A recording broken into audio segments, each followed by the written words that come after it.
Assalamualaikum warahmatullahi wabarakatuh. Nama saya Budi Sejati, NIM 190120201039. Di sini saya akan menjelaskan mengenai osilator Colpitts dan simulasinya pada aplikasi multisim untuk memenuhi tugas ujian tengah semester dari mata kuliah Elektronika Telekomunikasi. Nah, sebelum kita mengenal osilator Colpitts itu apa, jadi osilator itu adalah suatu rangkaian elektronika yang dapat menghasilkan sejumlah gelombang atau getaran atau sinyal listrik secara periodik dengan amplitudo yang konstan. Gelombang sinyal yang dihasilkan itu bisa berbentuk gelombang sinus, gelombang kotak, dan gelombang gigi gergaji. Osilator Colpitts adalah salah satu topologi osilator yang efektif digunakan untuk pembangkit gelombang sinus pada rentang frekuensi antara 1 kHz. Osilator ini menggunakan rangkaian tertala LC dan umpan balik positif melalui suatu pembagi tegangan kapasitif dari rangkaian tertala. Pada dasarnya, rangkaian elektronika Colpitts merupakan rangkaian yang sejumlah getaran atau sinyal periodik dengan amplitudo yang konstan. Berikut adalah contoh dari rangkaian osilator Colpitts. Di sini tertera beberapa komponennya, antara lain kapasitor, induktor, resistor, dan inputan. Rumus dari osilator Colpitts antara lain F sama dengan 1/2pi akar LC. Ini adalah rumus untuk mencari frekuensi osilasi di mana L adalah induktor, lalu C sama dengan C1 dikali C2 per C1 tambah C2, di mana C adalah kapasitor. Maka didapatilah persamaan untuk mencari frekuensi resonansi osilator Colpitts, yaitu F sama dengan 1/2pi akar L dikali C1 dikali C2 per C1 tambah C2. Nah, kekurangan dan kelebihan dari osilator Colpitts. Pada dasarnya, osilator Colpitts mirip dengan osilator Hartley. Perbedaan yang mendasar terletak pada bagian rangkaian tangkinya.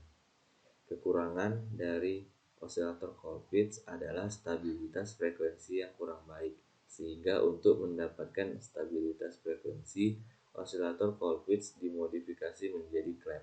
Nah, kelebihannya adalah mudahnya mengatur nilai frekuensi, yaitu dengan menempatkan sebuah induktor variabel pada komponen induktornya. Amplitudo output osilator relatif tetap pada range frekuensi kerja penguatnya. Nah, jadi kelebihan osilator Colpitts dari osilator Hartley itu adalah peningkatan performa pada area frekuensi tinggi. Ini disebabkan karena kapasitor memberikan jalur reaktansi yang kecil pada sinyal frekuensi yang tinggi. Dengan demikian, sinyal output pada frekuensi tinggi akan lebih sinus atau lebih halus. Berikut adalah rangkaian osilator Colpitts pada aplikasi multisim dan simulasinya. Di sini kita masukkan inputan tegangan pada VDD itu minus 12 volt dan pada VCC 12 volt. Lalu kita run, dan untuk melihat gelombangnya itu kita klik osiloskopnya, dan untuk melihat frekuensinya kita klik frekuensi counter. Nah, di sini bisa kita lihat gelombang dari osilator Colpitts dengan inputan 12 volt itu adalah ini, dan frekuensinya itu sekitar 5.156 kHz. Contoh lainnya adalah inputannya kita ganti menjadi 14 volt dan VCC-nya itu 14. Lalu kita run.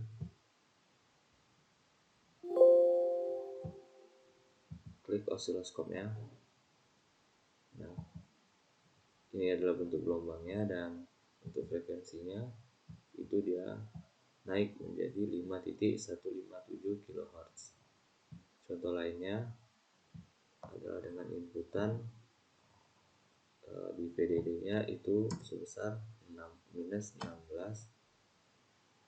dan untuk VCC-nya itu 14 volt. Lalu kita run, dan untuk melihat gelombangnya klik osiloskop. Nah, ini adalah bentuk gelombang dari rangkaian osilator Colpitts dengan inputan 16 volt, dan ini adalah rentang frekuensinya itu naik menjadi 5.159 kHz.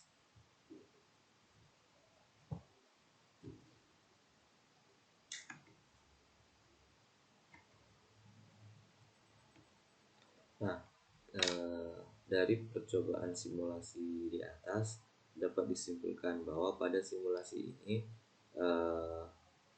inputan tegangan antara lain 12 volt, 14 volt, 16 volt.